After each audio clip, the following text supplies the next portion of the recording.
おはようございます。おぎそです。本当におはようございますですね。小声ですみません。朝5時33分ということで、あまりちびたちを起こしてはいけないの BGM を下げまして、小声で行かせていただきます。おはようございます。たまにねやるんですけどね、まさに朝活、誰も見てないでしょうけどね。今日はですね、このプリトビッツェ国立公園というのちょっと書こうかなと思います。動画を撮ろうと思ってたんですけど、こちらですね、撮ろうと思ってたんですけど、もうせっかくやったら普通にライブ配信で書いて、もういいかなと思ってですねすみません。下書きの線とかね、もうすみませんね、こんな時間にたまにやるんですよ、こういうことね。変化球投げてきますのでね、皆さんね、油断してると定例の朝というか土曜日午前中でございます。日曜のそうか朝とか午前中にやったら海外の人土曜日の夕方とかなるんよね、多分ね。見てたら日本時間は朝5時34分ですけど、カルガリーとかシアトルやったら昼ね、ヨーロッパやったら夕方、前日やから金曜日になるのか。だから日曜日にやったら、土曜日とかでいいとかいうことなのかなで日曜日の、月曜日の朝やったら海外の人にとってはもっといいのか。ごめんなさい、ちょっと喋った場所が全然違った。わ、見てるひなさんのスウェーデンってどんなんですか？スウェーデンって何時なんですか？そうか、ずーっとなんかちっちゃいスウェーデンストックホルムは21時、ちょうどいいとかいう時間やね。みちみさん早いねゆうさんアメリカでしょ。そうそう、金曜日の2時半ってことは夜中ではないよね。14時半ってことですよね。なんかちょっとふと思ったんですよね。朝動画ちょっと作ろうかなと思った時に瞬間に、あれって僕はずっと何かを間違えていたんじゃないかと海外の人にとってね、ひなさんなんかにとってはいいですよね。金曜日だから日曜日やったら海外の人は土曜日なんやと。ずっと日付変更線のことあんま考えてなかったのでみちみさんも早いね。もう40超えたら早いよね、やっぱね。僕はチビに腹を蹴られておきましたけどね、ガンと蹴られて。もうちょっと濃い鉛筆がいいな。ごめんなさいね、ちょっと画材は全然用意してないので。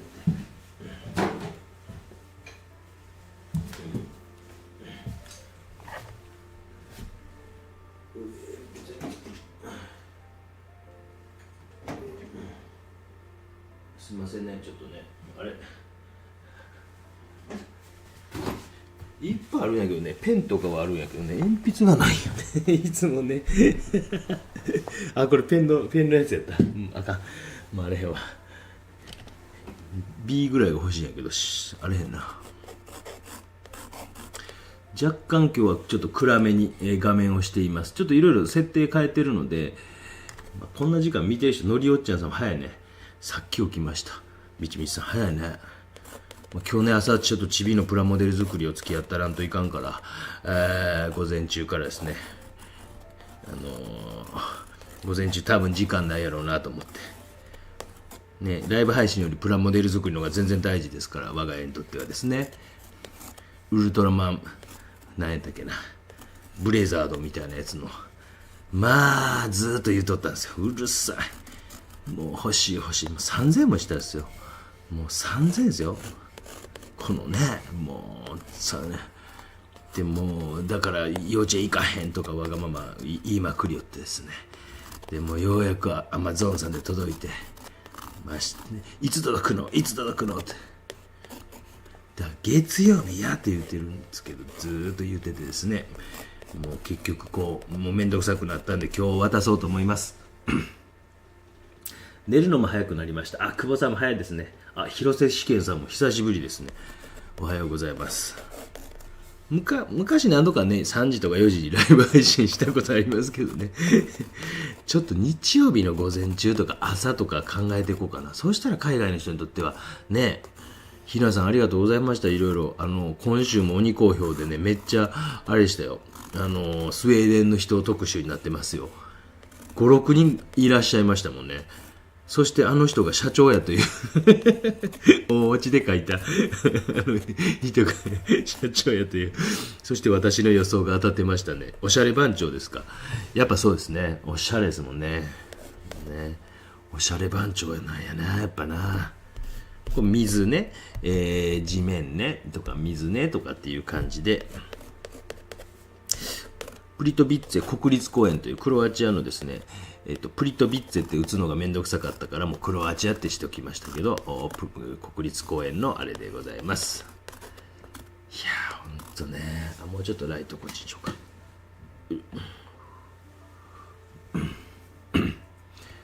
まあなんか質問あったらしてください。遠慮なくしてください。そうか。まあなんかね、ひなさんの絵もね、今回のも良かったですね。雪を描こうか迷ったんですけどね、どっちが良かったですかね。こっち描こうか、これ描こうか、迷ったんですよ。でもね、日本はなんか大雪の予報が出てるので、もうやめときました。なんかちょっとね、もうやめてくれっていう感じになるかもしれないので、やめておきました。どうやって書こうかな。ちょっと頭で今整理し直してます。どうやって書こうかな。今日もアルシュを使ってます。もう最近ブームでめちゃくちゃ好きです。アルシュの厚口ですね。で、粗めですね。これ使ってます。これね。これ使ってます。で、マスキングテープを貼ってます。よし、さあどうやって進めていこうかな。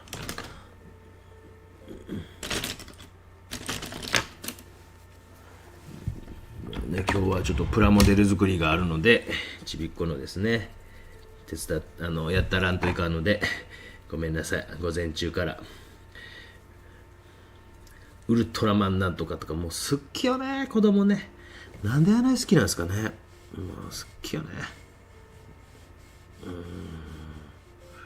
もちろんこうあれも相変わらず好きなんですよ。昨日もあれのマスクしてましたもんね。相変わらずは好きなんですけど、スパイダーマンも好きなんですけど、弟もシャーシャーとか言うてきますわ。シャーシャーって。これはターコイズブルーみたいな色かな。社長は日本好きで、私より日本行っても、本当そうなんや。あとね、ちょっとね、海外の人、昨日ちょっとネットで調べて、いろいろ調べてたら、ひなさんがこうね、日本郵政を使われたのか、あれで、紙系やったら問題なく送れる3000円ぐらいかかりますけど、送れるんちゃうかなというふうに思ってまして、まあ、作品とかね、要は水彩とかやったら、ちょっと一回試してみたいなと思いますので、ゆうさんなんかもね、もういつも本当ありがとうございます。日本経由であれしてますけど、一回ちょっとチャレンジしようかなと思ってますので、いつなるかちょっと分かりませんけど、チャレンジしようかなと思ってます。そうなんや、日本好きなんですね。いや、僕は絶対友達になれるわと思って。いや、本当に、ああいう好きなんですよね。ああいうタイプのね、なんか、ファンキーなおっさんね。日本人やったら矢沢永吉聞いてはるやろなと思いながらですね。あとドイツ人もいいですよね。ドイツ人の人もね、ドイツの方もいいですよね。ドイツの人がすごいやっぱりこうあれでしたね。ぜひぜひまたね、僕はこうもう書けないかもしれないけど、皆さんもね、作画動画メンバーになられたら、そういうこう海外の人も勉強できますのでね。よいしょ。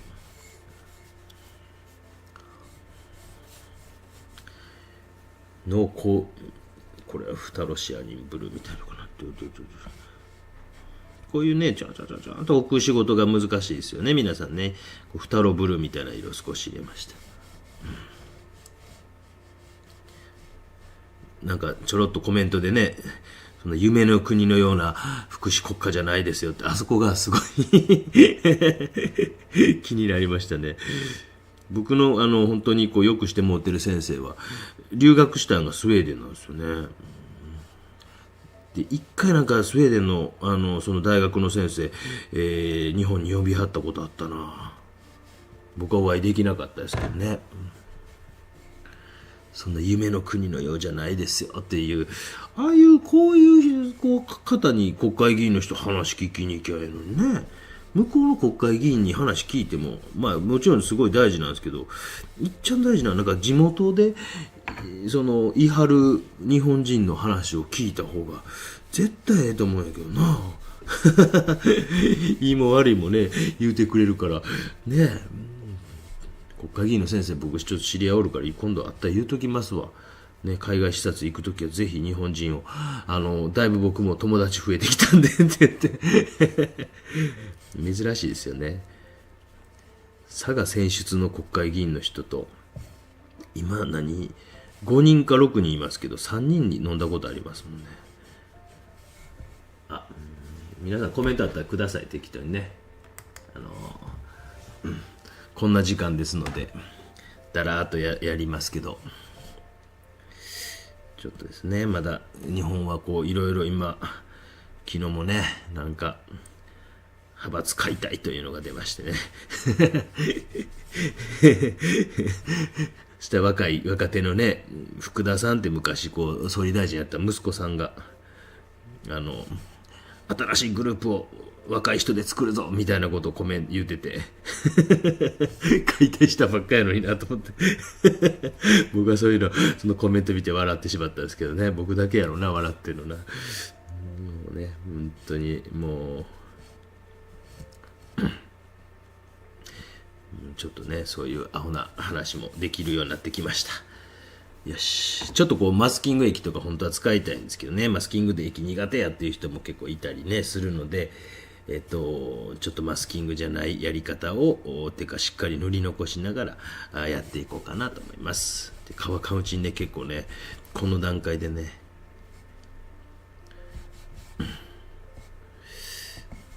なんかいつもユウさんが使ってるあれをなんかあれあるじゃないですか、オイルパステルオイルクレヨンあれとどんな紙使ってるか教えてほしいわ。あんな絵描けんのかな。何度か僕もこう桜クレパスさん主催の展覧会呼ばれて出したことあるけど、ほとんど自分の中でね30点ぐらいの絵しか描けへんいや皆さんの方がもう絶対もうねすごいなと思って見てますよ。そういうもんですよ。師匠はどんどん抜かれていくことが大事なんです。そういうね弟子が育ってくるというのはそういうことやと僕は思うんですけどね。なかなか教えてくれないお師匠さんも多いんじゃないですか世の中ね。僕みたいに全部教えて全部抜かれていくというそれでも全然ええやというタイプもいますけどね。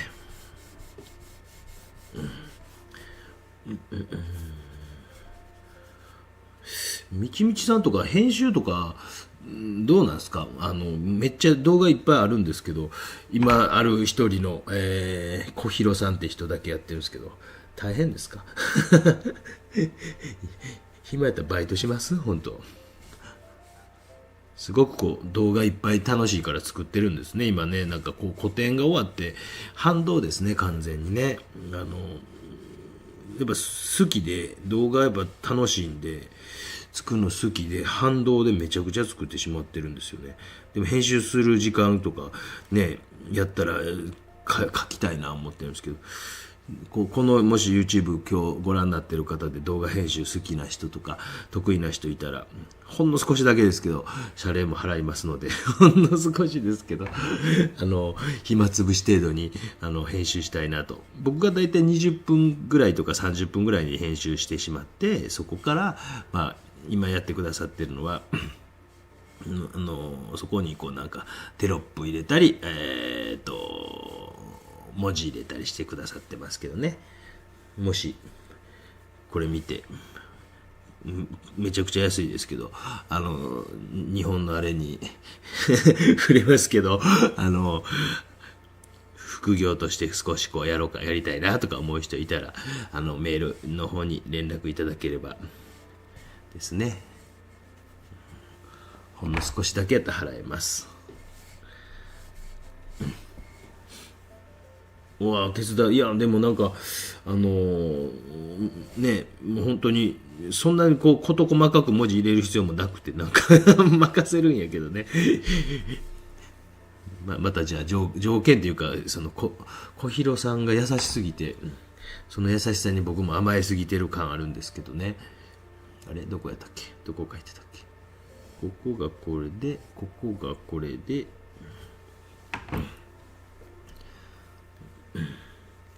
でここが少しこうちょっとね、緑のとこと地面のとことね、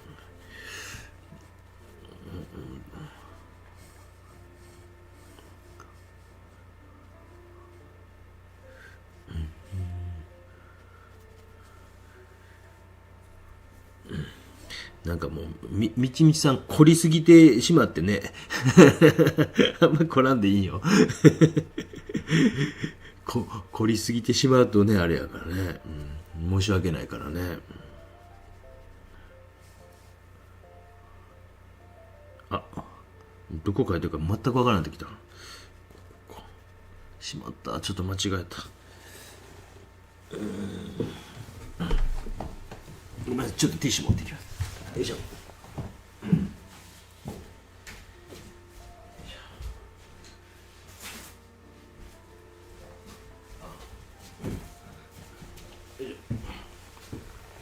先生おはようございます。よろしくお願いします。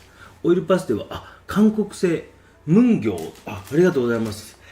ムンギョウね、ムンギョウっていうのはね、へえ、ジャンゴーさんで買えるかな、ジャパンのね、ジャパンのジャンゴーさんで買えるか。ここ失敗したらもうしゃあないね。ないね、なんか、ないこうかけるんやってもうびっくりしますもんね。結構硬いってことなんかなあれね。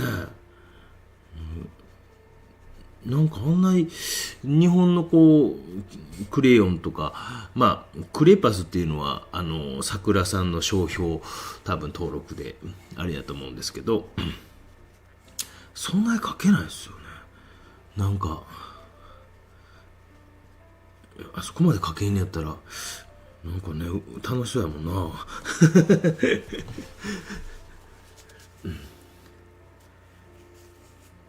僕でよければなんとなく感じ取りました。いや本当なんか気楽にやってほしいなと思って、もしやるんやったらね、みちみちさんね、もう本当にこうあんな一生懸命こうね頑張ってやってもうたら申し訳なくてさ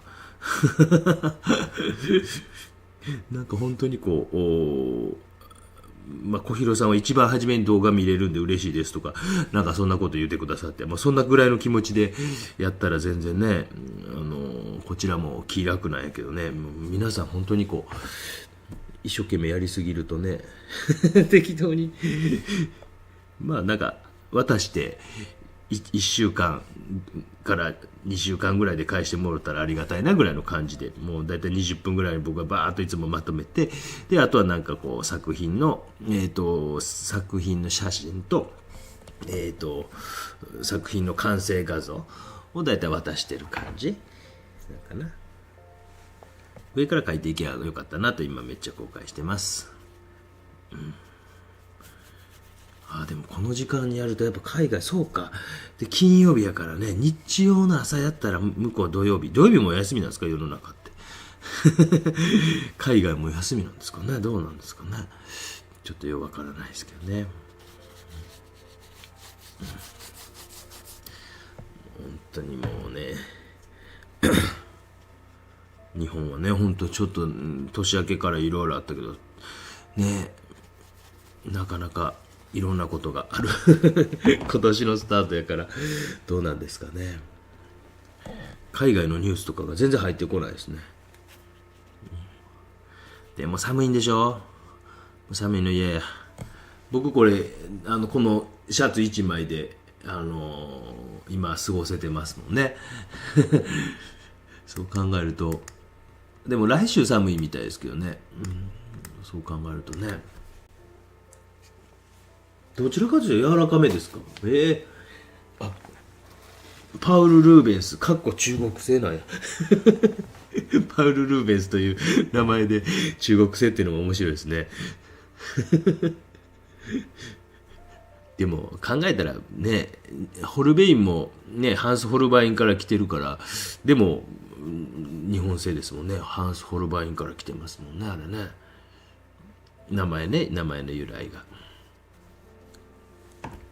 面白い。いやでもやっぱね、もう中国の人のなんかこう、企業のあれかなんかがっつき方すごいもんね。本当にこう依頼来るの中国の会社のあれがめっちゃ多いですよ。中国のなんていうの、商品紹介してくださいみたいなやつ。日本の会社から直できた1個来たかな。でも結局ポシャったですもんね。僕の中ではまだ話待ってるんですけどね。なんか会議して亡くなりましたっていう話もなくポシャったですね。半年ぐらいその後連絡なくなって。別になんかこっちはノリノリやったんですけどね。なんかお仕事って僕はあんまわからないんですけど、結構あるんですけどね、打ち合わせとかこうなんかしてその後まあまあ盛り上がったりして、でまあなんかで終わって話終わって、それで今も一つね、1週間ぐらい前に話したんですけど、パタッと音沙汰なくなるんですけど、これえらい嫌われてるんでしょうけど1時間ぐらい喋ってね、まあまあいいっすよとか言いながら、まあまあこの辺はこうですかねとか言うてですね、で多少やっぱりこうそういう時こそその編集してくださる方にちょっと多めに謝礼も払いたいなと思うから、まあそれ言うても僕の中で法外な値段でもないんですけど、まあ、言うてしまっていいかな。まあ、3万円って言ってるんですよ。高いですかちょっとわからんけど。3万円でまあ、その商品が例えば、まあ、3000円のものやったら、まあ、10個反則につながれば、まあ、元取れるじゃないですか。なのにね、3万円で3000円のもんやったら、まあ、元取れるって考えたら、そんなに高い額じゃないけど、この間も3万円で、もうちょっと安くなりませんかって言われたけど、いや、じゃあちょっとそのね、編集してくださる方に多めに払えるな思ってるだけで、あれなんやけど、高いかな。どうなんやろな。3000円の商品やったらとかですけど、どうなんですかねとかって。その人自身も話し出した時に、ある人に頼んだら100万円で120万円でって言われたんですけど、ちょっと先生はどれくらいですか。いや僕3万ぐらいでいいですよって言ったんですけどね。まあね、主の仕事がやっぱり絵を描くことやから画家の方なんでね、別にそれでこうでもただいつもお世話になってる方には少し多めに払ってあげたいなっていう気持ちはやっぱあるじゃないですか。高いのかな、どうなんですか。海外の人からするとね、日本って安い国になってしまったなと思いますよね。赤坂さんもキリンレモンさんもおはようございます。神は普通の水彩師なんや。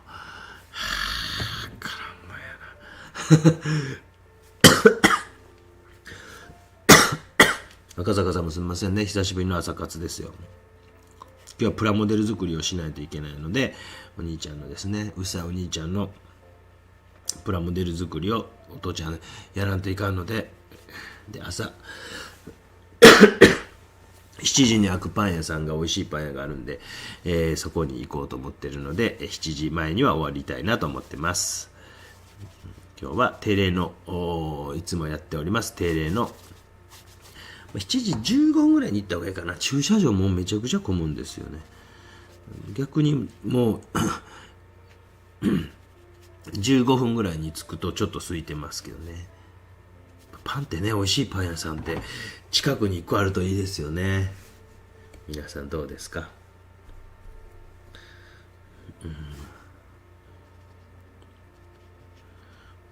私の知ってる画廊画廊やってる方がいて、結構昔からの付き合いでもう20年ぐらい前から知ってるんですけどその人がめちゃくちゃパンが好きで、それ知らんくて、でうちの嫁はんがパン、大体女子ってパン好きですよね。嫁はんもパン好きで、なんかお土産にパンをもらうことが増えて、見てたら待ってますよ、最近箱ばっか作ってる人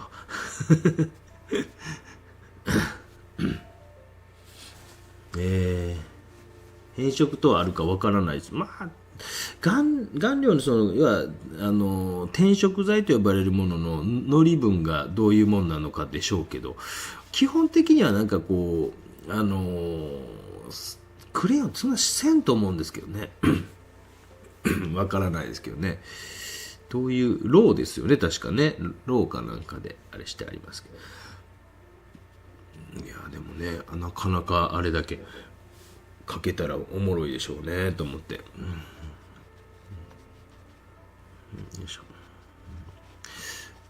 あれ入会どうですか、赤坂さん増えましたいややっぱ面白いですよ。あれは本当になんかオンラインサロンをちょっと取ったらお金300円とか年会費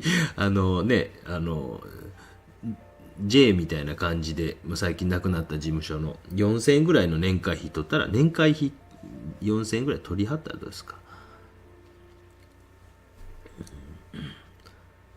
ファンクラブの、僕いらないんでお金とか全然私の方あれせんでいいので、一応事務経費的なあんなエクセルでやるのとかもめっちゃ大変やないですか。でもああいうデータが蓄積されていくとね、皆さんにとってはすごいええこっちゃからね、ダメなこともこうね、それちゃんとこう残しておいたら、後々にとってはすごくこの時はあかんかったけどこの時良くなってきたねでとかって分かるから、あんなことできる人が優秀ですよな。めちゃくちゃ優秀やなと思って。僕は大学の仕事してた時一番嫌やったのが、自分のこの略歴をまとめることやったんですけど、もう多すぎてどの雑誌に何か載ったとか全部こう提出せんといかんのですよ。でもめんどくさいからそんなん全然してなかったんですけど、全部じゃなくてこうなんかこう評価の表が生まれやええかぐらいの感じでしかやってなかったんですけど、この間佐賀で個展する際にやっぱりこう美術館の人がですね、それをまとめるのがこうその学芸員の仕事なんですって言ってカタログの裏面見てもらったら分かると思うんですけど、あれ全部では多分ないと思うんですけど、ああやってこう調べ出すんですね。その時に全然僕やっぱりこの年出たテレビとかありますかとか、うわもう覚えてないっすわとかって言ってですね、そういうのもなんかね、もうちょっとこうデジタルでねうまいことできるようになる時代になってくればよかったなと、辞める前にずっと思ってたんですけどね。 SNS とかになんかペンペンとこうね、 Facebook の非公式アカウントかなんかにメモしたら、それが年度末になったりとかしたら全部がビャーっとエクセルの表になるとか、今の時代できそうなもんですけどね。なんかね、手帳機能みたいなのと連動しててみたいなとかね、なんかそういうデジタルのねお金取る気はないです。素晴らしい。赤坂さん素晴らしいこと言うたね素晴らしい。でもちょっとそのね、あれの中でも話しましたけど、そのオンラインサロンやりませんかって言われた時に、ある程度別にこれ以上別にあれですわって話したんですけど、その時にやっぱりね、これってもしかしてって思って、赤坂さんがやってくださってるものそのままやないかとめっちゃ思ったんですよ。うわ すげえと思って、これがオンラインサロンなんやと。もうよう分かってないからですね。これ乾かないうちにね、ちょっとグイグイ髪はちょっと波打ってきてはいますけども、乾かないうちにちょっとグイグイ少しこう色が落ち着いてきたりとかしています。ラジオ代わりにねこう聞いてはる人もいるかもしれないですけどね、冷静に考えてくださいね。おっちゃん絵を描きながら喋ってますからね、言葉間違うこととかも多々ありますがお許しください。失言だけはしないようには気をつけてはいますが、よいしょ前田さんもおはようございます。ちゃんまこさんもおはようございます。ちゃんまこさんメッセージ撤回されました。あ、コージェネさん。お、仕事待ったな、なんか。頑張れ頑張れ頑張れもうね、本当に仕事ね、いいのありますかこの時期ってね、野菜とかどうですか？いらっしゃいいらっしゃいって言ってますか？いらっしゃいいらっしゃいって、いらっしゃいいらっしゃいって言ってますか？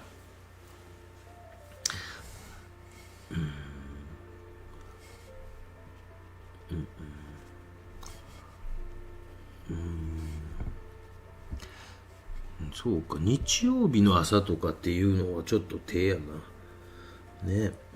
なんか僕の動画は基本的になんか後から皆さん見てくださるから、別にこの同時に見られることじゃなくてね、その後にライブ配信とか皆さん視聴してくださる方多いから、あんまね、同説とかね、気にしてないというかね、初めの頃は、すごい、200人弱行った時あったと思うんですよ。確か昔ね。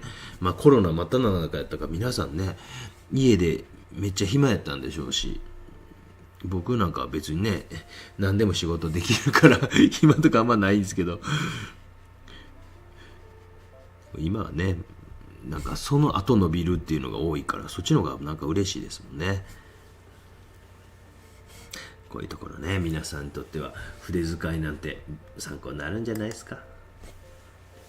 ちょっとキャメラを、光るね、真ん中ね。プロパティ、よいしょ、思いっきり光ってますね、これ。あかんね光るねあかんね、光るね、角度をちょっと変えたら、もうちょっと上からにごめんなさいね、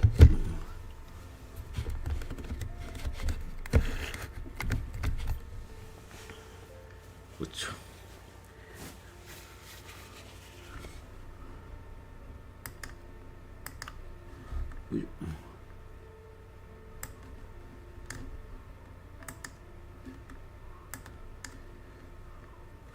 まあちょっと上からもね見せつつですね。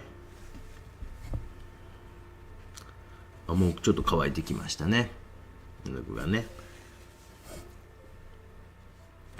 そうなんや、すごいなと思って。赤坂さんのああいうのもね、海外の人が入っていらっしゃる方いるんですかね、あれね。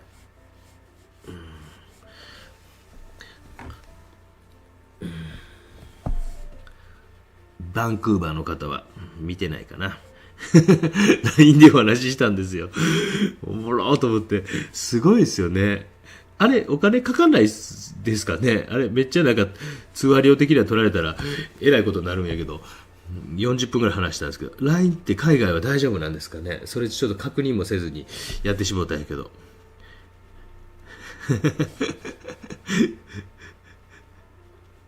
すごいですよね。海外と、ね、めっちゃ雪の写真送られてきましたけどね、めっちゃ雪やんと思いましたけどね。カリフォルニアの人が1名います。誰ですか？カリフォルニアの人って言いましたっけ？カリフォルニアの人って言いましたっけ？誰やろ？すごい。カリフォルニアの人がいるんですね。若い頃パン屋さんに名古屋で3年間勤めてました。のりおっちゃんさん、そうなんやな。ブリティッシュの美味しいお店がいいと聞かされていました。ブリオッシュって何？ブリオッシュって。僕そんなパン屋に詳しいわけじゃないですよ、もちろんね。詳しいわけじゃなくて、僕の知り合いのあれがですね、画廊さんがまさかパン好きということが何年か前判明して。よいしょ。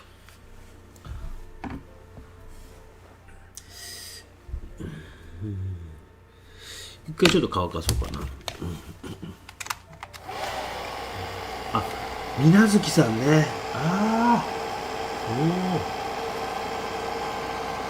ーモニーさん、おはようございます。こんな朝早朝のライブ初めてですか？いや、何回かやってますよ。朝3時とかね。朝4時とか何度かやってますよ、アホなこと。今日プラモデル作らなあかんので、ね、もちろんプラモデル作りのがね、ライブ配信より30倍ぐらい大事なんで、私にとっては、我が家にとってはですね、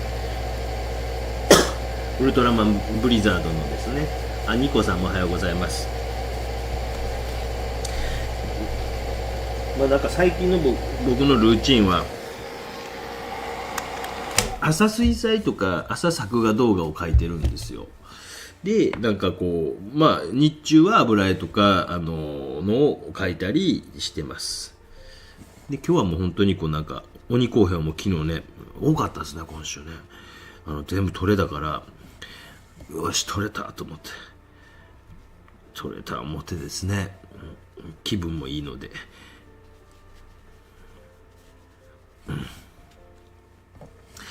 こんな時間にもやるんですよ。朝活ね、皆さんね、油断してるとね。海外の人にとってはいい時間なんですよね、これね。だから、日頃こう、海外の人にとってはもしかしてね、こういう時間の方がありがたいっていう人もいはるかもしれないしね。本当は夕方にできたら一番、夕方とか夜にできた、日本時間の夜にできたら一番ええとは思ってますけど、おっちゃん無理なんで寝てますんで。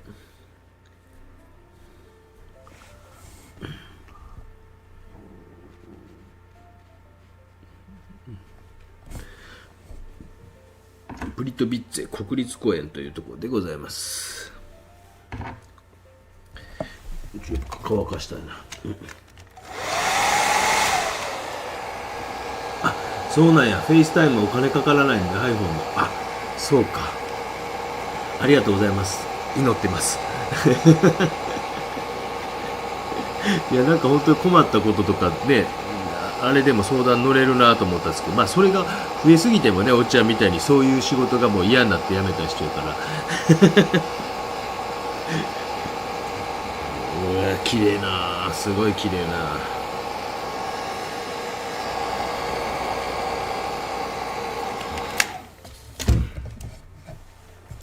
すごい綺麗な。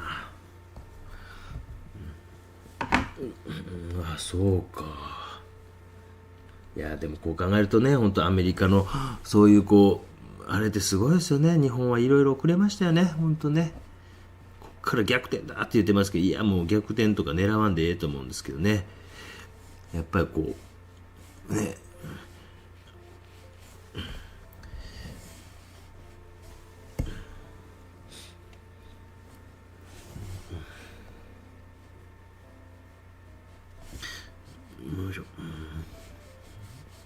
もし質問あったらしてくださいね。もうあんまないと思いますけどね。もう遠慮なくしてください。もし気になることとかね。最近こうラフィーニのこれがすごいこういいです。一時は平筆ブーム、その前は星雲どうやったっけそういうブームが僕結構変わりますので、皆さんね、筆いつも使ってるやつって言われてもコロコロ変わりますっていうのが答えです。紙もまたブームが来て、今はこのある種粗めがすごい楽しいです。ザラザラしてですね。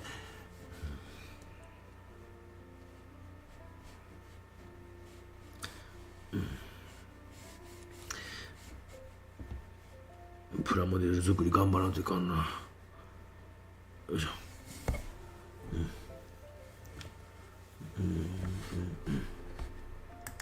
よいしょ。ね、こういう朝ちょっと皆さんね、旦那様がダラダラと寝てはるか、ダラダラしてはって、朝ごはん作れとか言われてる時にイヤホンでもつけながら見れるようにですね、こんな朝早く僕も今日洗濯も朝ごはんも買いに行こうかなと思います。週末はなんかね、ちょっとね、買いに行くような感じが多いですね。ちょっとでもね、なんかね、週末はね、機嫌よくね、過ごしてもらうためにはね、子供たちも含めね。よいしょ。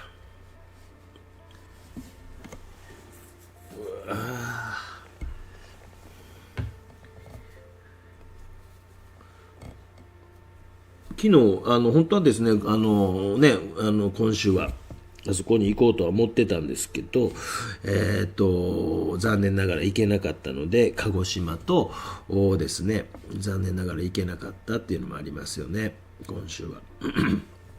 やっぱり予報通り雨でした。昨日は一日雨というか止んだり降ったりで、一応予報は雨でしたね。まあ鹿児島とかね、天草とかは行けますからね、またね。石垣とかね、雨降られたらもうどうしようかな思って、まあもうそうなったら宿かなんかに適当になんかその辺のものを積んできて絵描くかなとかね。よいしょ。イタリアなんかもね、あれですよ。宿自体がある程度こう景観のいいとこを選んでくれるので、それがすっごい助かりますよ。で一緒に行く人で、意外とこう、もう今日一日観光してますとか、一日なんか部屋でぼーっとしてますとか、いう人いますよ。それは疲れますからね。全然そんな、旅中全然絵描かなかった人、僕、一緒に行った人でいますよ。全然そんな真面目なもんではないのでですね、勝手に自分らでねペースをあれして、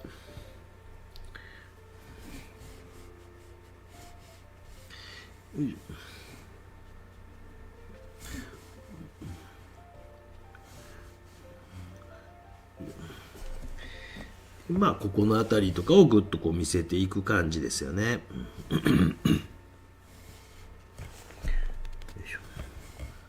まあ今2層目の仕事にちょっと入っていってます。1層目2層目ということで、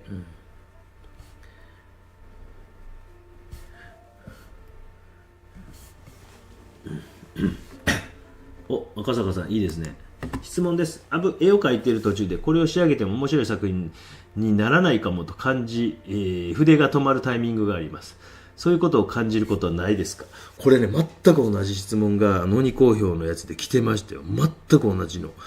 うわ、すごい。なんかその人とあれやね、シンパシーを感じる。もう、こねくり回してでもなんとかします。こねくり回してでもなんとかします。鬼好評会で見ててわかる通り、ほんの少し変えるだけでガラッと変わるじゃないですか。あんなのをこねくり回して、いろんなパターンでやっていきます。でそれをやっぱりいっぱいやってきたからあんなことできるんやろうなと、iPad で加筆して、ちょっとのことでこうなるなと、ちょっとのことでこうなるなって。だから、こねくり回して最低ライン80点ぐらいまで持っていきます。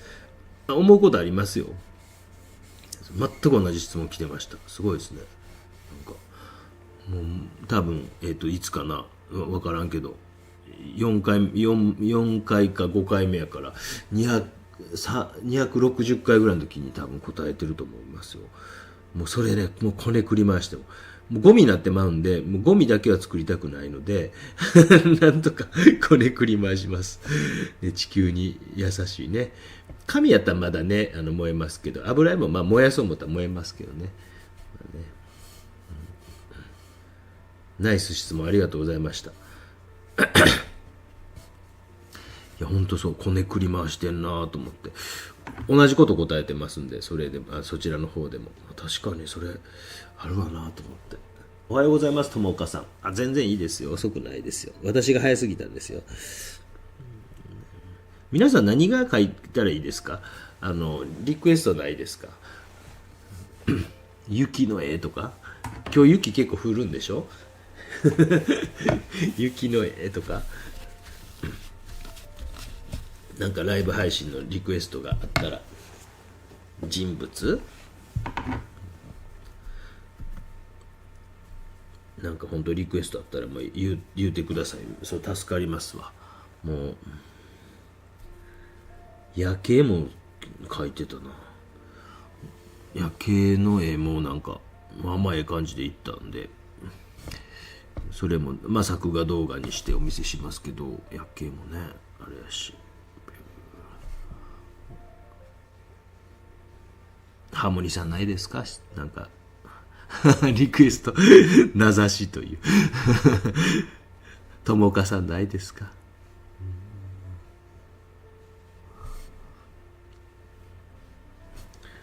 やっぱもう北海道の人って、でもあれやな、北の恋人さんは雪の絵今回出してきてたな。もう雪とか描きたくないんですか？なんかそんな感じかな思ってね。そんなこっちゃないか。でも絵にできると思うたらあれですかね、ちょっと雪も好きになりますか？雪かきしてますか？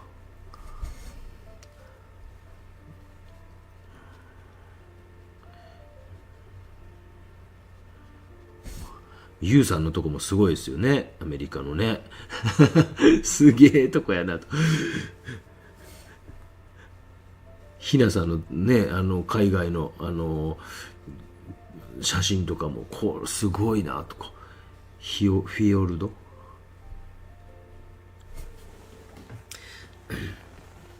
ぐるぐると。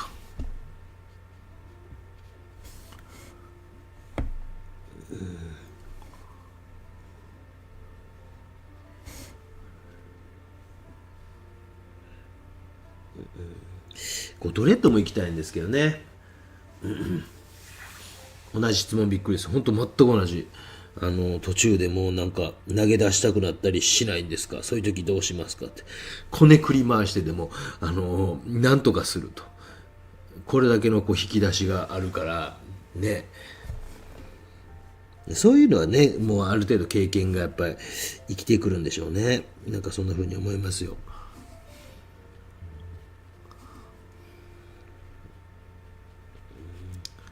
ちょっとのことで、基本的には鬼公表は、大幅にもう根本的に変えろっていうことは言うつもりはなく、この辺をこうしたら、こういう理由でこういう風になりますっていうことをなるべくこう言うようにしてます。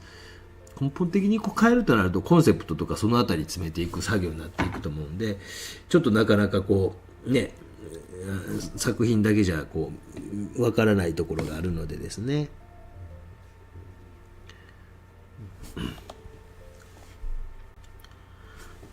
ちょっと画面の全体を見ながら、こっち書いたら少し他のところを書いてみたいな感じで、画面の全体をこう見ながらこう進めていきます。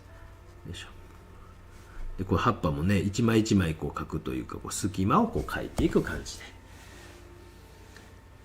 そうそう、本当にこねくり回して引き出しをもう僕はもうとにかく諦めないで、なんとか形にできるまでは持っていくようにっていう風に、多分それはあれなんですよね。そういうところが受験をやってきてよかった部分なんじゃないですか。やっぱりこう受験でも描きたくないモチーフも出てくるんですよ。生物画とかで今日はこれ描きましょうとかとかね、こんな感じでとかっていうモチーフとか、入試でも石ころだけとか、石ころはまだ僕可愛いもんやなと思ったりするんですけど、なんか出てくるんですよ。でその対策をね、東京芸大の入試とか見た人わかるでしょうけどね、あんなもん対策も出れへんし、描きたいか言ったら描きたくないようなねモチーフもあるかもしらんし、魚めっちゃ嫌いな人にとっては水族館行きましょうなんてもう地獄のようなあれじゃないですか一回なんかこう学生連れて動物園に行ったんですよ。もう動物園がめちゃくちゃ嫌いな子いて申し訳なかったなと思うんですけど、それ考えたら芸大動物園で試験やったなとねえ。そういうなんかこう状況をこう困難な状況を受験というのでやらされてきたというか、私自身もやってきたので、それはなんかそういうの対応できる能力がなんか自然と身についたんちゃうかなと。受験やってよかったらそこは大きいかもしれないですよね自画像描きたくないって言った時にさあどうするかを考えるのが大事なわけですよ。そこや僕これ何度か話してますけど、芸大の試験が私一次試験自画像やったんですよ。でこれ結構ヒントになるな、皆さん聞いといてくださいね。で私はその時まだ20歳のおじさんですよ。で試験会場入試カランカランカランとなって自画像ですってこう出てね、あの時ね鏡あったかな、なんかあんま記憶してないけど鏡あったんかな、あったと思うんですけど、でこうもう一斉に皆さんがこう国技館の会場でこう書き出してね、私は1時間何もしなかったんですよ。で周りをとにかくずーっと見る。そうするともうど真ん中にドーンとこう自画像を描いていく人がほとんどやったんですよ。もう6割ぐらいかな。で僕はじゃあその時にこの中でも6割以上かもしれん。でちょっと斜めにするとかあれするとかなんかその程度で結構大きめに画面に対してドーンとかドーンとか。でも今度の勝手にこぼてドンでも僕はいいと思ってますよ。その内容によっては全然高く評価しようと思ってますので、ひねらんといかんということを考えなくていいんですけど、私自身はその時にこのぐらいのちっちゃい顔をちょこんと描いたと。その顔もなんかね、レンブラントなんかの自画像とかぜひ見てみてください。いろんなのありますので、レンブラントセルフポートレートとかちょっとヒントあげるとしたらね、ヒントあげよう。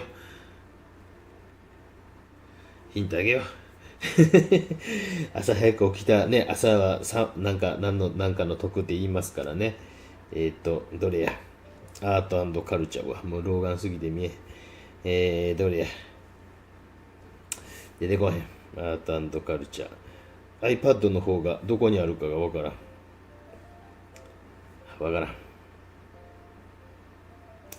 ちくしょう、子供がなんかゲームばっかりダウンロードしたからゲームだらけになりやがったぜ。くっさー。わからん。ごめんなさい。無駄な時間を過ごさせた。ダリルレワ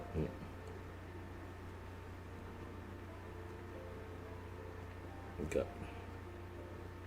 字がねでちょっとそういうこうなんか絵描きさんの自画像とかを調べるだけでもね、どないしてこれ拡大とかできんのかなね。まあこう若い頃これなんかちいこい絵ですよ。これこれはどこにあるの。まあちょっと笑ってるようなのもあればね、帽子かぶってんのもあればいろいろありますよ。これなんか笑う自画像とか、若い頃はなんか凛としてるやつとか、ごめんなさいちっちゃいですけどね、ありますわ。若い頃の逆光のやつ見せたかったんやけどな。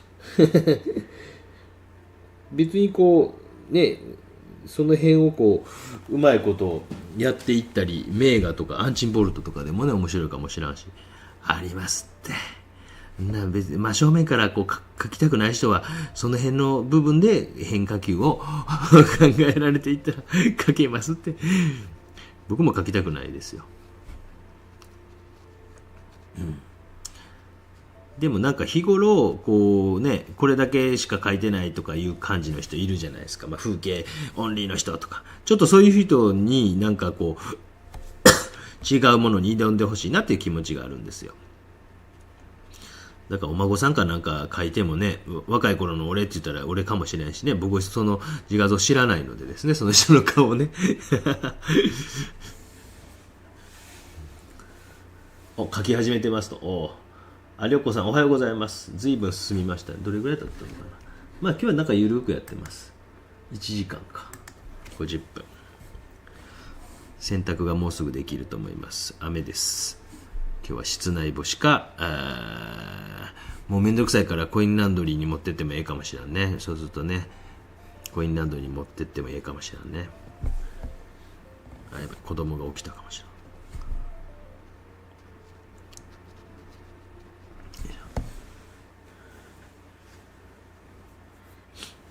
春に縁があってイコンを一度教えてもらえそうなんですが、そうなんですか。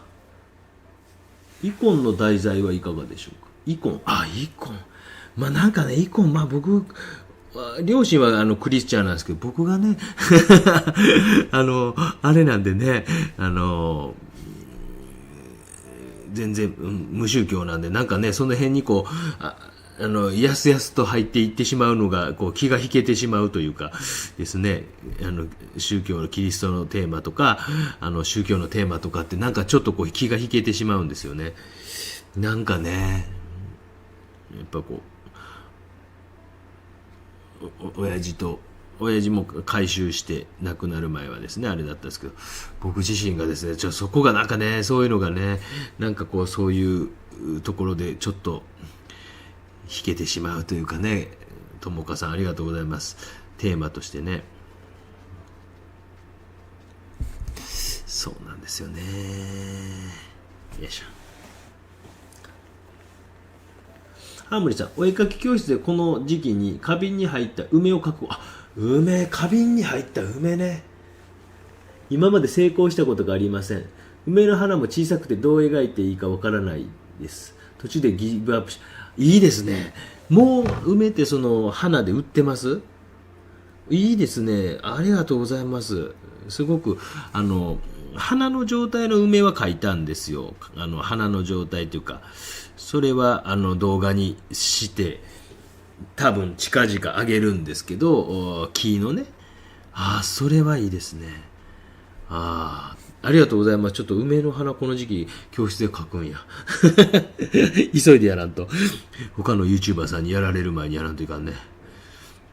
あ、それはそれありがとうございます。ちょっと今日、花屋さんに売ってます？荒尾花店に売ってますかね、佐賀だとね。荒尾くん見てる。社長さん知り合いやからね。荒尾くん見てる。よいしょ。そうなんや。それは確かにすごい、あるいはハーモニーさん、おそらくやります。ライブ配信かもしれないし、作画動画でも作ってしまうかもしれませんけど、やります。大急ぎで作ります。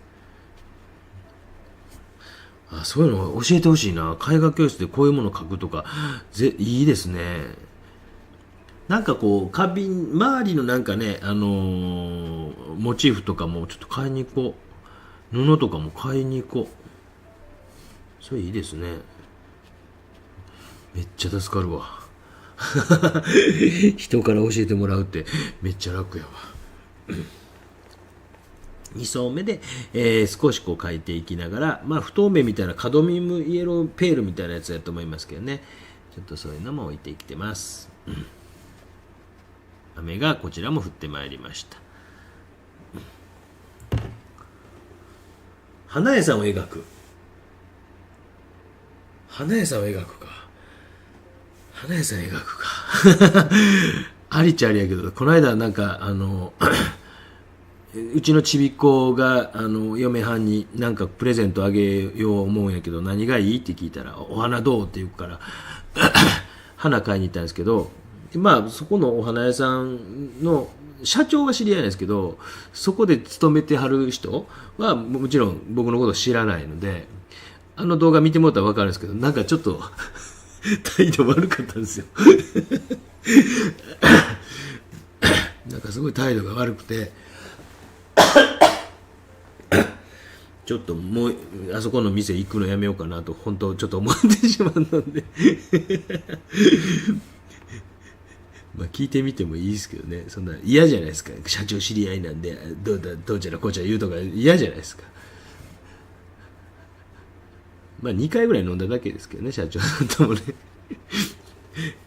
ちょっとあれ見たら分かります。よう見てみたらなんか、僕があんまりこう機嫌よくなくなっていくのが分かると思いますんでそんなに不愛想かいと思って、ねえ、おっさんが花買いに来たらなんかね、どんなお花にしましょうかとかってなんか明るく言ってくれたようにちょっとね、つっけんどな感じがしたから、ちゃんと本店の方は大丈夫ですよ。あれ支店なんですけどね。お花屋さんで売っているかどうかという意味。あ、そうそう。あ、花屋さんで売ってますか。嬉しいですね。そう、梅売ってるんですね。そうか。ぼちぼち売ってるか。ちょっと行ってみよう。お花屋さん自体をね、なんか行きたいなと思うこともあるんですけどね。なんかね、海外のこう果物とかすごいじゃないですか。僕何度か書いたことあるんですけど、今もでも写真探してもなかったですけど、海外のなんか果物って日本と違ってなんかね、ぐちゃぐちゃっとしてて、あれいいですよね。よいしょ。スーパーを描く。それもいけそうやな。社長さん知り合いやから。差が狭いからですね。人口多分400人ぐらいやからですね。大体みんな友達ですよ。うん。確かに梅いいわ。ちょっとやろう。急いでやろう。そういうぜひぜひリクエスト、ちょっとライブ配信で書くとなるとね、モチーフを置く場所がないからちょっと難しいかもしれない。写真をあれして書くということはできますけどね、生物はなんかできたら実際見ながら書いた方が僕自身も楽しいからですね。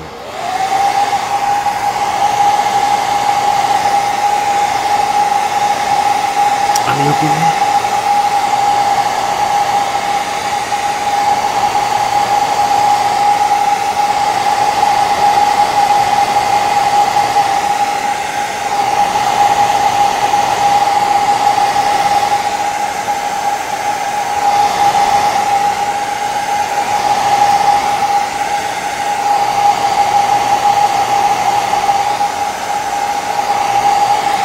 アメ横いいですね。東京行った時確かにセンタービルってあるんですけど、アメヤ横丁のセンタービルってあるんですけど、そこの地下があって、あっこはちょっとなんかちょっとグレーな感じしますよね。行かれたことある人いりますかね。なんかグレーというかアジアの食材売ってるんですけど、こんなもん売って大丈夫かっていうもん売ってますもんね。太郎ちゃんっていう、僕は豚の頭を昔描いたことあるんですけど、頭ドーンと売ってたり、でも耳側とかあれやから大丈夫やけど、なんかね、鳩とか売ってるんですよ。中国の人とか食べるんですか、鳩って。鳩売ってるんですよ。で、鳩描いたことありますよ。亡くなられたですね。この間なんかね、タクシーの運転手かなんかが鳩引いて逮捕されたんでしょ。そんなんやったらもうね、北海道とか鹿とかガンガン引くんでしょ。ぶつかるって言いますもんね。鹿とかイノシシとか。あんな逮捕されたらたまったもんやないでしょうね。結構雨降ってきたな。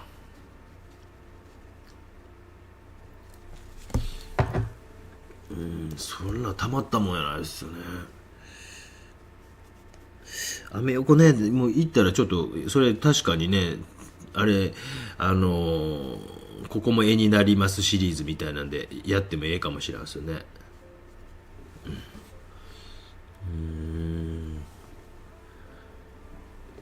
よいしょ。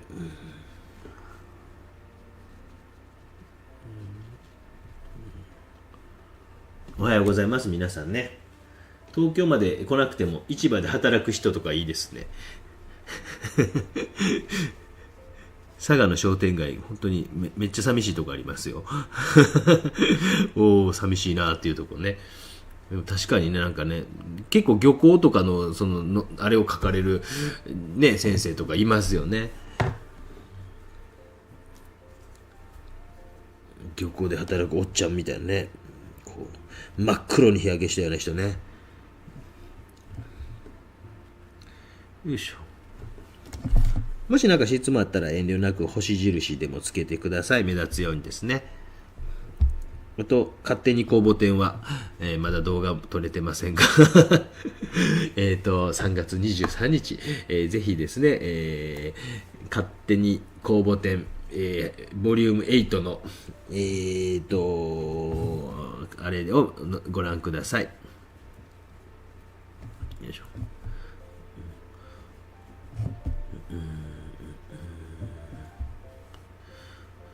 画像なんかこんな感じだったら少ないかもしれんね。なんかあげますからね、またね。なんかあげますキャンペーンは続きでやりますのでね。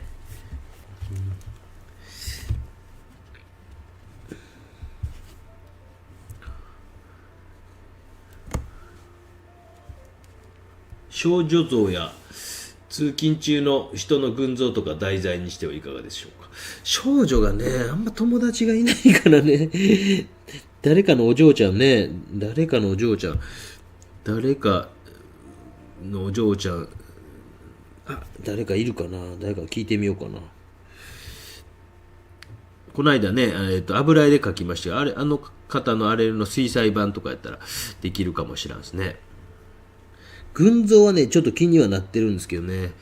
昔だったら緩かったですけどね、写真パシャッと撮っても絵描いてもええかな思ったんですけど、今うるさいでしょ。もううるさいから、ねえ、なんか群像難しいやろなと思って、昔と違って、そういうアブストラクト的に描くんやったら OK でしょうけど、なんかうるさいでしょ、盗撮やとかなんかですね。いやいやいやいやってなりますんでね。なんかこう気使うの嫌なんですよね、そういうのでね。昔ほんと緩かったですもんね。全然僕絵描いてて、まあ日本で描いてた時はね、日本で描いてても別に、見つかってもやいのやいの、どっちかっていうと皆さん目そらして、どっか行ってしまってましたけど、海外の場合は周りの人が気づいて、うわ、なんかめっちゃお前うまいやんけみたいな雰囲気で言いました。ね、イタリアなんかそうでしたね。群像ね、なんかね、もう今もうとにかくうるさいからねなんかね、書きたい気持ちはあるんですけどね。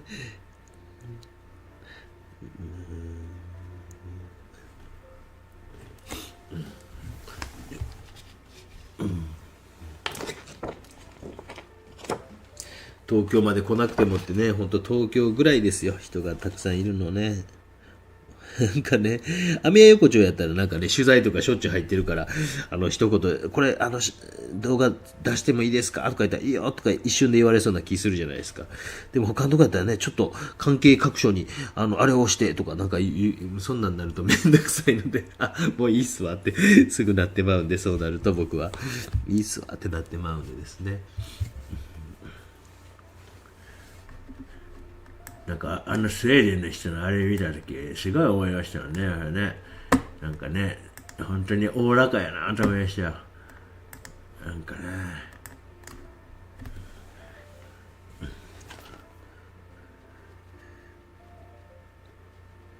日本もそんな感じやったと思うんですけどねいつからかこんななんか息苦しい世の中だったんですかね、なんかね。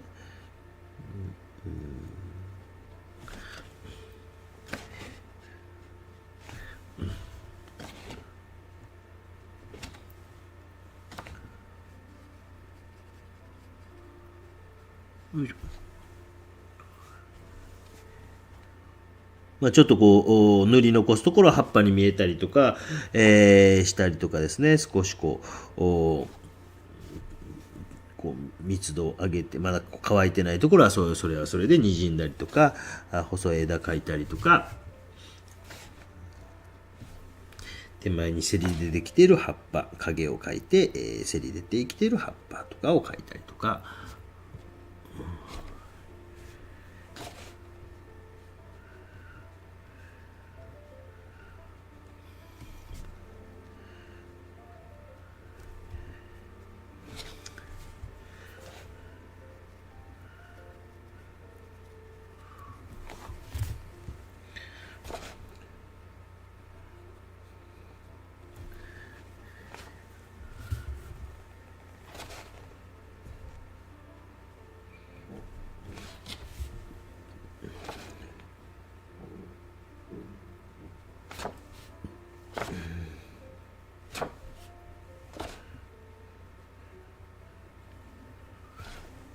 少女像か少女像か。少女ってどれぐらいの年の頃言うんですか？高校、中学生ぐらい？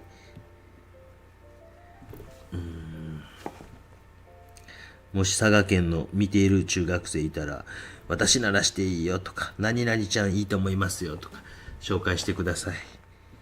アルバイト代は出せませんが、図書券ぐらいならお母さんご一緒のぜひぜひ連絡ください。小学生高学年ぐらいがいいですか？お母さんご一緒でぜひね。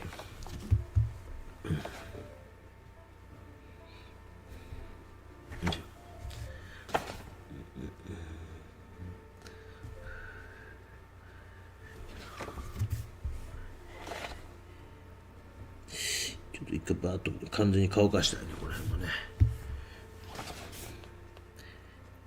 やっぱ寒いから若干寒くなってきたんですけど、乾きが、絵の具の乾きが遅くなってきてますね。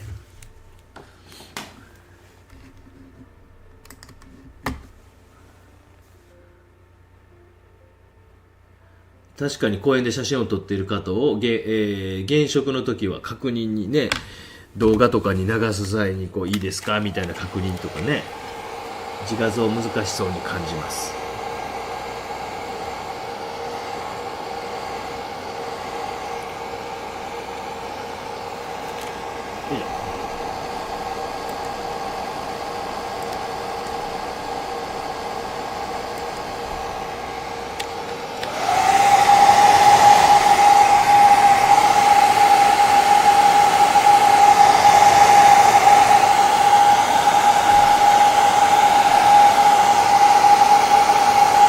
ミュートにしてみるか。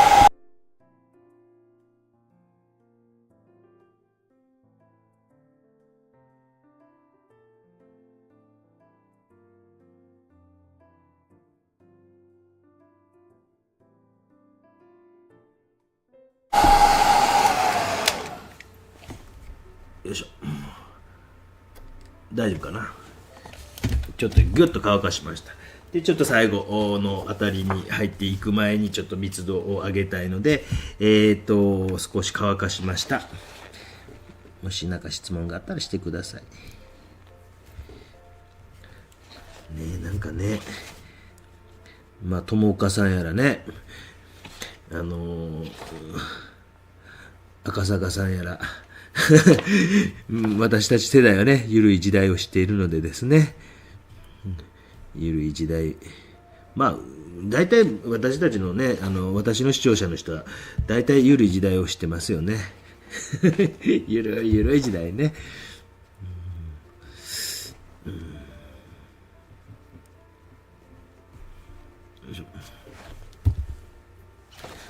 ここは全然乾かんない。ここはなんとか乾かしたいですけどね。結構最近ウルトラマリンってバーントシェンナで作る濃い色が好きで、なんかちょっとブームなんですよね。なんかこう、なんか多少こう分離色、多分分離色やと思うんですけど、この2つやると分離するんですよ。だから濃い色をボンと置いても乾いた時にちょっとこう分離してたりとかして、それが面白いんですね。ね。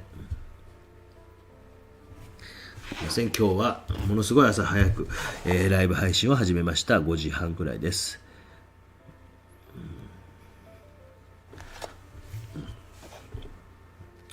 プラモデル作りを今日はしないといけないという大きな仕事がございますので、お兄ちゃんのウルトラマンブレードブラーゾド知らんけど3000円もしたのもう買わされました。もう地獄です。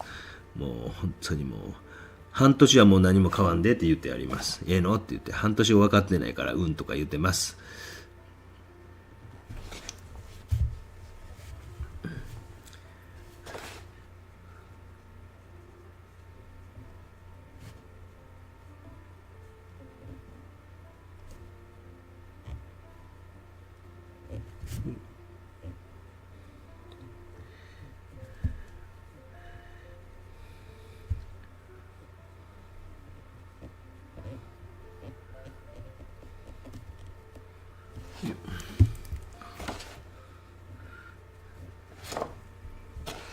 なんかこう早起きの県ランキングみたいなのをやってて、1位はなんか宮崎県なんですってね。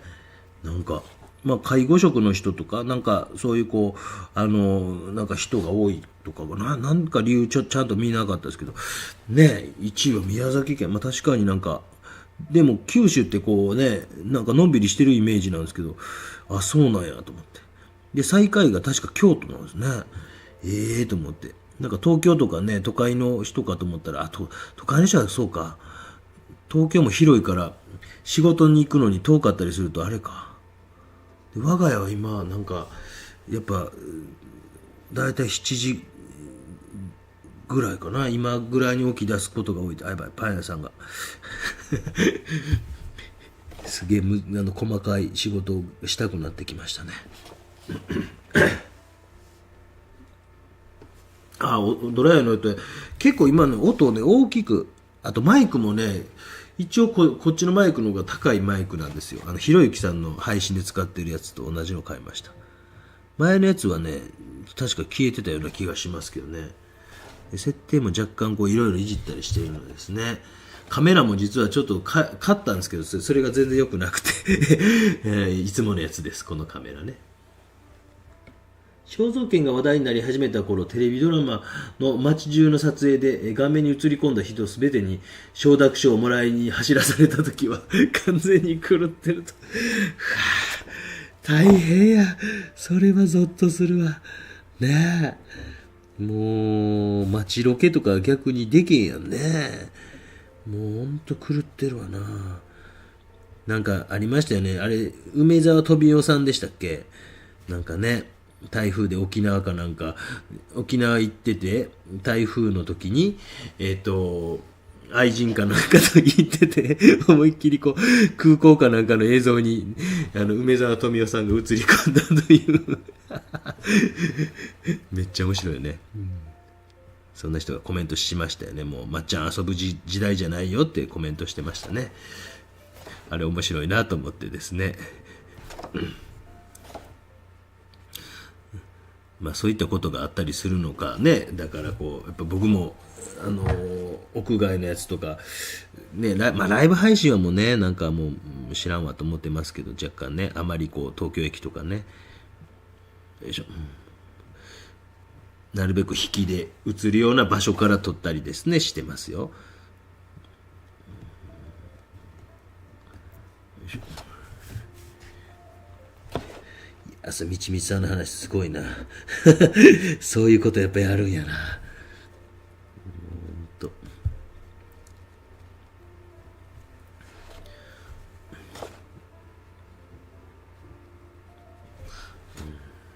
何度かこう見て、今回も2回目か3回目なんですけど、藤原竜也さんと香川照之さんの新しい王様やったっけ、あれをまた見直してるんですけど、多分3回目ぐらいですけど、あれ面白いですよね2019年かなんかのドラマなんですけど、あれなんかね、なんかそういうテレビ局を買収する、まあ、ホリエモンとかの話なんやろうなと思って見てるんですけど、ああいうの見ながらなんかおもろいなと思ってですね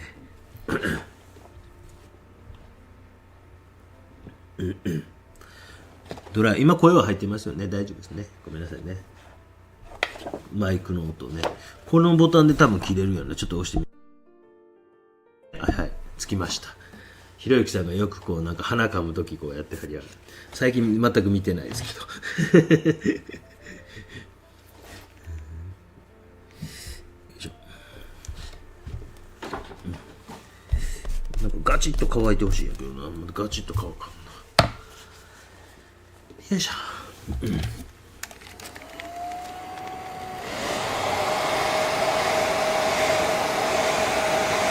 小学生の女の子の孫の写真なら送れますけど、書きましょうかね。書いてみます。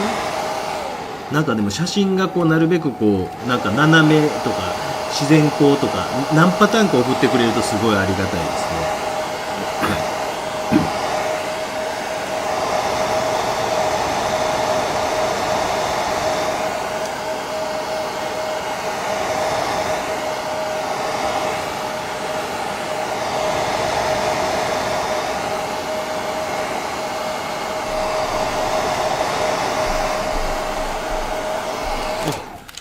ハーモニーさんよかったらね、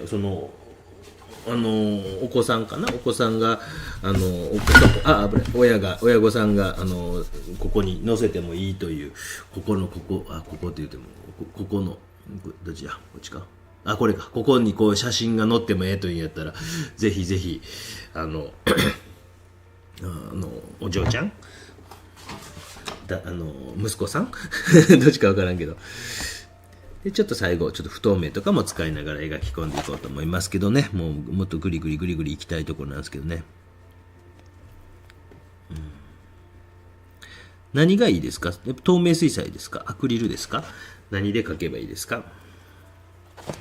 皆さんのもし送ってくださった方のね、リクエストがあれば。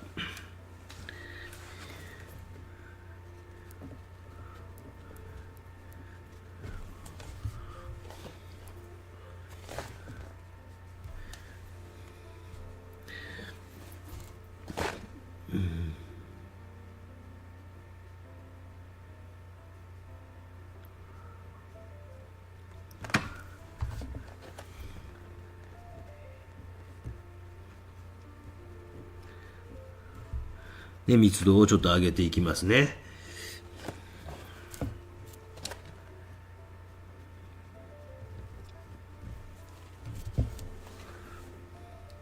確かに以前は確かにちょっと音がなんか消えたとか言ってましたけどね。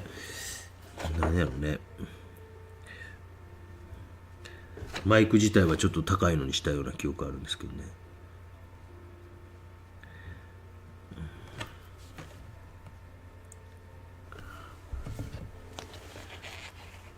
亀だけにさん、素敵です。いやいやいやいや、なんか僕の中では今日はだいぶ納得いってないですよ。なんやろね。なんか納得いってないですよね。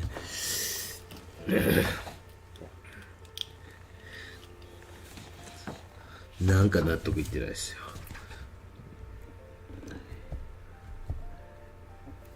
まあ褒められたらね、嫌な気しないのでありがとうございます。素直に喜べやっていうのにね、ありがとうございます。亀だけにさん、ここわかんな、ここなんだよな。プリトビッツェ国立公園というとこです。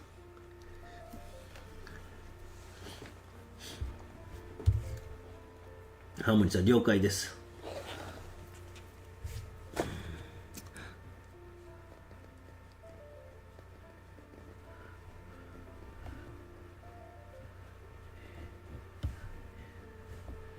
あ、めいっ子がおるな。めいっ子おるな。聞いてみようかな。LINE で聞いてみようかな。高1かな。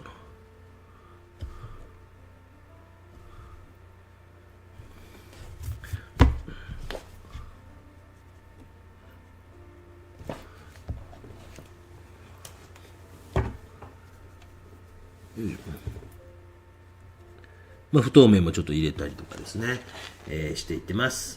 すみません、だらだらと今日は突然朝始めたライブ配信でございます。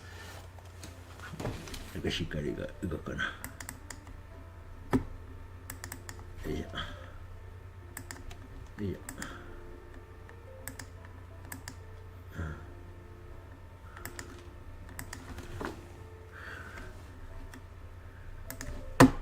よいしょ。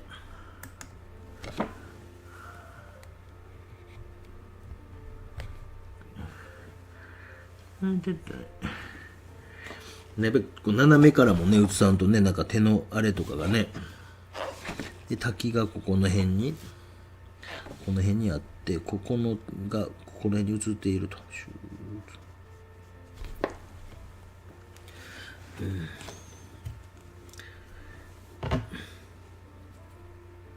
まあ本当になんかたまに朝もいいですね。僕自身がなんか仕事したっていう気持ちになれたらですね、なんかね、プラモデル作りに集中できるかなと。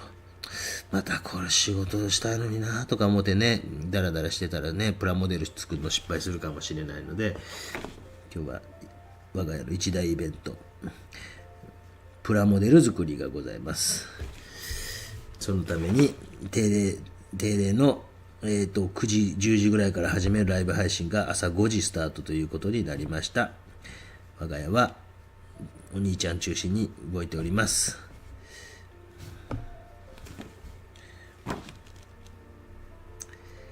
よいしょ。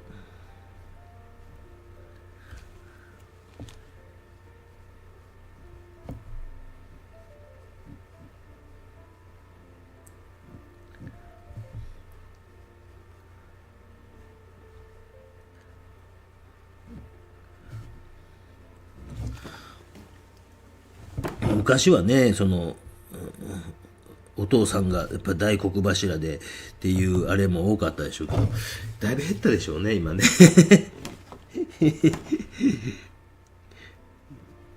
はお兄ちゃん中心です、今のとこね。最近はわがままっぷりが弟の方もすごくなってまいりました。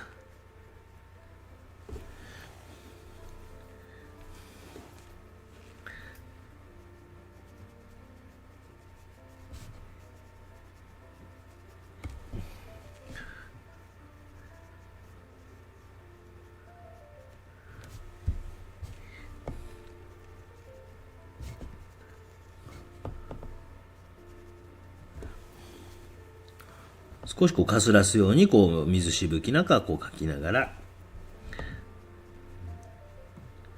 少し白とかが入ったような感じで描いていったりですね。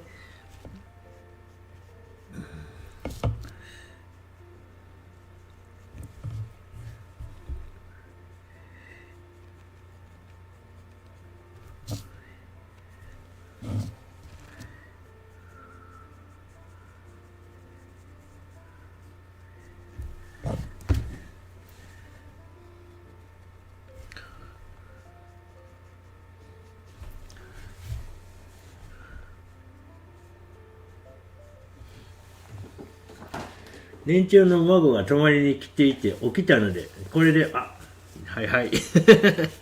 孫さん泊まりにいいですね。またまた。けいこかまつさん、朝いいですと。ゴリオンマンさん、おはようございます。ゴリオンマンさんも良かったですよね。おはようございます。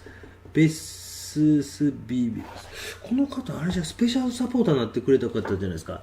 ベスビウスさん。違います？もしよかったらメールでですね、住所、ここで言うなっても、住所、氏名、郵便番号ですね、何かあったら何か送ったりしますので、よかったら、この方やったような気がするんだけどな、連絡をいただいてない方が、まだ、そうか、もう一人いたな。多分今見てはる人で。過去になんか、ね、買って住所を教えましたよという人も、よかったらメールで、北海道の方も、やばい、起きた。我が家も起きた。起きた。やばい。パン買いに行かな。パン買いに行かなあかんと。という感じでございまして、少し、こんな感じで、どうですか。だいぶ最後なんとか盛り上げてきたんちゃうかなと思いながら、自分ではですね、チビが起きそうなんで、もっと書きたいですが、本音は。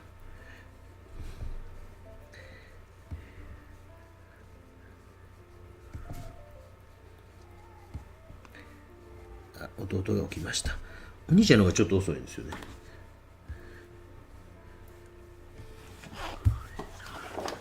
よいしょ。MM さんありがとうございました。うわ、早い、おはようございます。伊藤千恵さん。我が家はですね、今日は多分、今日は作らなあかんので、プラモデル作りに今日は専念したいと思いますので、ライブ配信非常に早うございました。プリトビッツェ国立公園というこの辺ちょっとうるさいね。ことでございました。この辺の白いね。この辺うるさいね。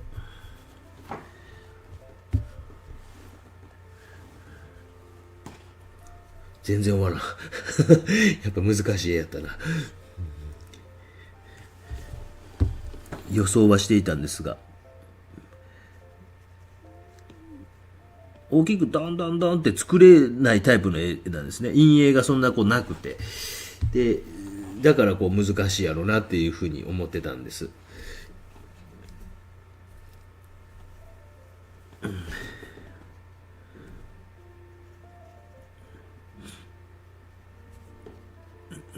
群像もな。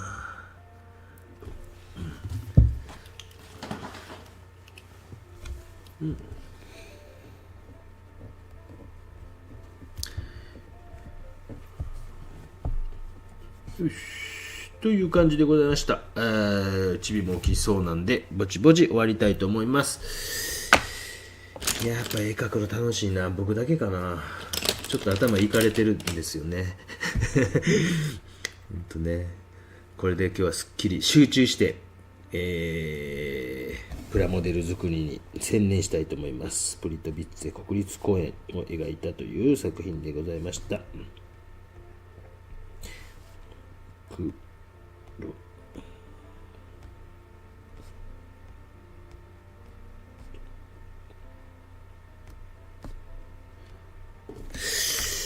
すみません、変な時間にありがとうございました。ひなさん、透明水彩で屋外スケッチできるようになりたくて何度か試したことがあるんですが、予測不能なことが起こるのでわーわーわーとなってパニックになりますと。オートマしか乗れない私がミッションを運転した時の感覚になりますと。練習したら慣れるんですか？慣れます。でもやっぱ天気、温度とか気温とかっていうのは結構大事ですよ。今の時期はまずスウェーデン無理でしょうけど、ある程度こう、太陽が、日が出ててっていう日を選ばんと厳しいかなと思いますよ。あ、そうそう。ベスバスさん、なんて呼ぶかわからないけど、ビサイバーさんかな、メールいただければと思います。友達さんもありがとうございました。メールいただければと思います。今日は出かけないので、1日書き込みますと。ゆうさんもありがとうございます。プラモデル頑張ります。みちみさんありがとうございました。編集の件、本当亀さん、プラモデルもファイトです。亀だけにさん。面白い、かわいいね。亀だけにさんのアイコンかわいいね。伊藤千恵さん。恐竜が打ち間違えました。いやいや、またまた、稽古川又さんもありがとうございました。本当はね、これね、もうなんか、こうて間違うたカメラでね、ちょっと恥ずかしいんですけど、ちょっとだけ最後でごめんなさいね。どれだっけな。これね、カメラ凍ったんですけど、これあれなんですよ。要はよくこう、会議室とかで使うようなやつでやったんですよね。結構値段高かったんですけど、これでも、こう、絵を撮るためのカメラじゃ全然なかったという最悪な。ね、またいつかこれでちびっこを出したいと思います。ということですいません。ありがとうございました。パン屋さん行ってきます。以上です。終了。結構見てたね。